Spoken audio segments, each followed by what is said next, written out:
Doctor صاحب آپ سے پوچھنا چاہوں گی کہ نبی پاک صلی اللہ علیہ وسلم کا شب قدر پہ کیا معمولات ہوتے تھے؟ نبی کریم صلی اللہ علیہ وسلم کے شب قدر پہ معمولات میں سے ایک تو یہ ہے کہ جیسے یہ نزول قرآن کی رات ہے جی، اور نبی کریم صلی اللہ علیہ وسلم کی خدمت میں جبریل امین علیہ الصلاۃ والسلام حاضر ہوتے اور آپ ان کے ساتھ قرآن کا دور کرتے، یعنی قرآن سناتے اور سنتے۔ ٹھیک ہے، تو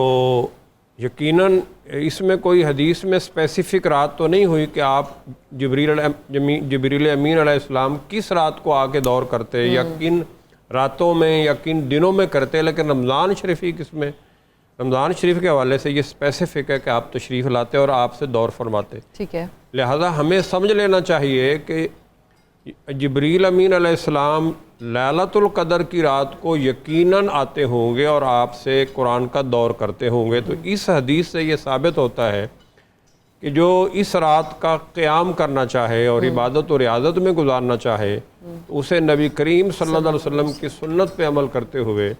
اس رات کے کچھ حصے میں قرآن کی تلاوت کرنا چاہیے۔ یہ آپ کے معمولات میں سے ہے۔ اسی طرح آپ صلی اللہ علیہ وسلم اس رات کثرت دعا فرمایا کرتے تھے،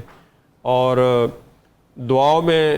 جیسے کہ ڈاکٹر صاحب نے ابھی فرمایا کہ سیدہ عائشہ نے پوچھا یا رسول اللہ مجھے اگر یہ رات مل جائے تو میں کیا دعا کروں؟ تو آپ نے فرمایا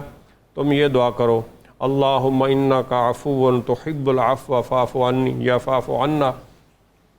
آپ کے معمولات میں یہ ایک دعا ہو گئی۔ تیسری بات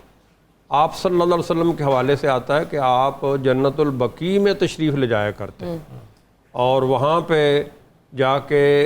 اہل قبور کے لیے دعا فرماتے۔ اچھا، جیسے وہ احادیث میں آتا ہے ہم بعض احباب اسے شب برات پہ محمول کرتے ہیں لیکن بعض اسے لیلۃ القدر پہ محمول کرتے ہیں ٹھیک ہے، کہ سیدہ عائشہ کہتی ہیں میں نے ایک رات نبی کریم صلی اللہ علیہ وسلم کو اپنے کمرے میں نہ پایا تو میں تلاش میں نکلی تو میں نے دیکھا آپ جنت البقیع میں ہیں اور دعاؤں میں مصروف ہیں اور اپنے رب کے حضور دعائیں کر رہے ہیں اور اہل قبور کے لیے اہل جنت البقیع کے لیے دعاؤں میں مصروف ہیں۔ تو اس رات کے جو معمولات ہمیں حضور صلی اللہ علیہ وسلم سے ملتے ہیں وہ ایک تو تلاوت قرآن ہے، دوسرا کثرت استغفار ہے،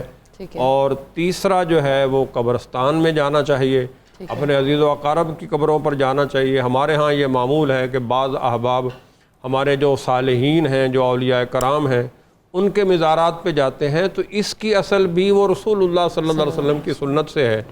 کہ یہ ہمیں وہاں بھی اگر موقع ملے وقت اجازت دیتا ہو تو ہمیں کسی نہ کسی اللہ کے نیک اور صالح بندے کی قبر پہ جا کے اس رات میں دعا کرنا چاہیے کہ صالحین کی قبور پہ دعاؤں کی قبولیت کے جو اثرات ہیں وہ بڑھ جاتے ہیں،